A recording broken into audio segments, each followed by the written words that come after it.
নমস্কার দর্শক বন্ধুরা, আজকে এই ভিডিওর প্রতিবেদন হবে উল্টো রথ সম্পর্কিত বেশ কিছু কথা। কবে 2024-এর এই উল্টো রথ পালিত হবে, কেন এই উল্টো রথ পালিত হয়, এই সম্পর্কেই কিছু কথা এই ভিডিওটিতে বলবো। 2024 সালে 7ই জুলাই রথযাত্রা অনুষ্ঠিত হতে চলেছে। রথযাত্রা যা ভগবান জগন্নাথ এবং তার দাদা বলরাম এবং বোন সুভদ্রাকে রথে করে মন্দির থেকে বের করে নিয়ে আসার হয়ে থাকে এবং তারা ধুমধামের সাথে সেদিন মাসির বাড়ি মানে মাসি গন্টিচার বাড়ি সেদিন যান রথে চেপে।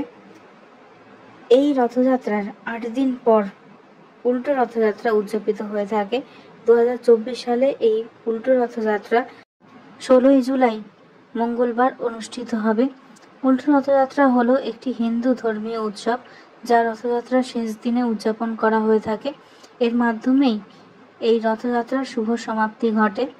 রথযাত্রার দিন 3 ভাই বোন মিলে মাসির বাড়ি যায় এবং এই উল্টো রথযাত্রার দিন তাদেরকে আবার তাদের বাড়িতে মানে জগন্নাথের মূল মন্দিরে ফেরত আনা হয়।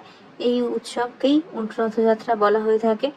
উড়িষ্যার পুরী শহরে এই উৎসবটি অনেক বড় আকারে পালন করা হয়, কারণ এইখানেই ভগবান জগন্নাথের প্রধান মন্দির অবস্থিত। উল্টো রথযাত্রা অনুষ্ঠানে ভক্তরা রথ টেনে মন্দিরে ফিরিয়ে নিয়ে আসেন এবং অনেক ধর্মীয় অনুষ্ঠান, গান এবং নৃত্য এই সময় অনুষ্ঠিত হয়ে থাকে। জগন্নাথ দেবের রথযাত্রা হিন্দু ধর্মের একটি প্রধান উৎসব হিসাবে চিহ্নিত করা হয়। তবে এখন এই উল্টো রথযাত্রা কিন্তু বিভিন্ন গ্রাম, নগর, শহর, ভারতবর্ষের বিভিন্ন এলাকাতেও পালন করা হয়ে থাকে। ছোট ছোট বাচ্চারাও এই রথ এবং উল্টো রথের মজা উপভোগ করার জন্য সেই রথ টেনে থাকে। বিভিন্ন মিথ এবং পুরাণে রথযাত্রার প্রাচীন উৎস সম্পর্কে অনেক কিছুই উল্লেখ করা হয়েছে। এর মধ্যে সবচেয়ে উল্লেখযোগ্য হলো স্কন্দ পুরাণ এবং পদ্ম পুরাণ। জগন্নাথ দেবের মন্দির ও রথযাত্রার উদ্ভব এর বিষয়ে বিভিন্ন কথা এই ধর্মগ্রন্থগুলোতেই লেখা হয়েছে। পুরাণ মতে দাপর যুগে ভগবান শ্রীকৃষ্ণ এই পৃথিবী থেকে চিরবিদায় নেন এবং তার পবিত্র দেহাংশ নিয়ে দেবতারা এক অভূতপূর্ব ঘটনা ঘটান। তার অন্ত্যেষ্টিক্রিয়া সম্পন্ন না হওয়ায় তার হৃদয়াংশ মাটির মধ্যে মিশে যায় না এবং সেটি পুনরায় সন্নিবেশিত হয় জগন্নাথের মূর্তিতে।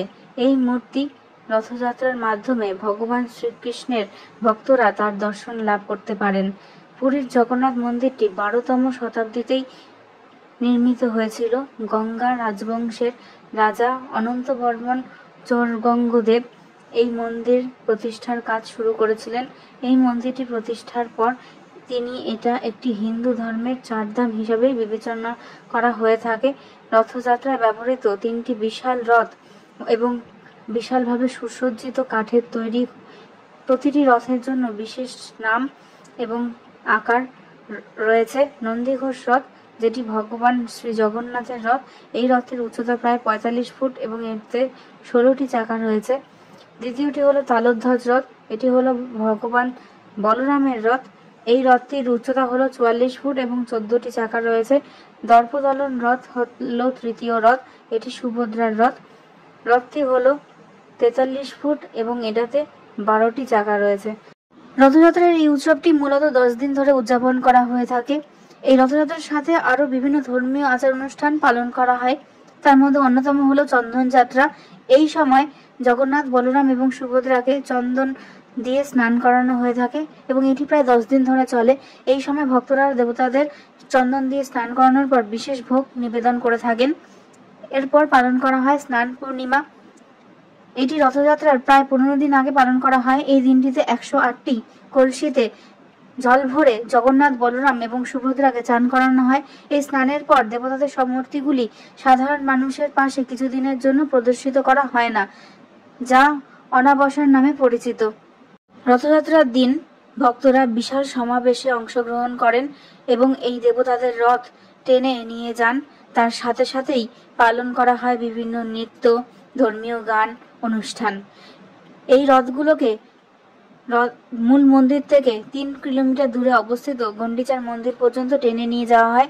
গন্ডিচার মন্দিরটি জগন্নাথের মাসির বাড়ি নামে পরিচিত। রথযাত্রার দিন দেবতারা প্রায় 8 দিন এখানেই অবস্থান করেন। এই দিনে প্রচুর ভক্ত গন্ডিজার মন্দির দর্শন করেন নিজের ভগবানকে এবং বিভিন্ন আচার অনুষ্ঠানে অংশগ্রহণ করেন।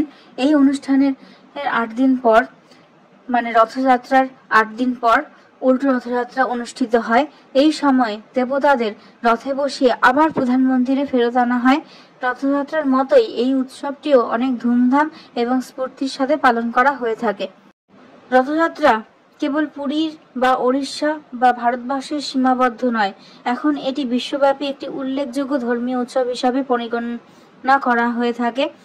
বিশ্বের অনেক দেশে এই উৎসবটি বড় আকারে পালন করা হয়। এই সব এলাকাতে ভক্তরা একই আগ্রহ, মনোযোগ এবং সম্মানের সাথে এই বিশেষ রথযাত্রা পালন করে থাকে। রথযাত্রার একটি বড় সামাজিক ঐক্যতার প্রতীক। এই উৎসবের ধারা সমাজের সকল শ্রেণীর মানুষ একত্রিত হন। সম্মান এবং ভাইচারার মাধ্যমেই এই অনুষ্ঠান পালন করতে পারেন। মানুষের মধ্যে শান্তি শৃঙ্খলতা গড়ে ওঠে। তাই সমাজের জন্য এই উৎসব অত্যন্ত লাভদায়ক এবং ফলপ্রসূ।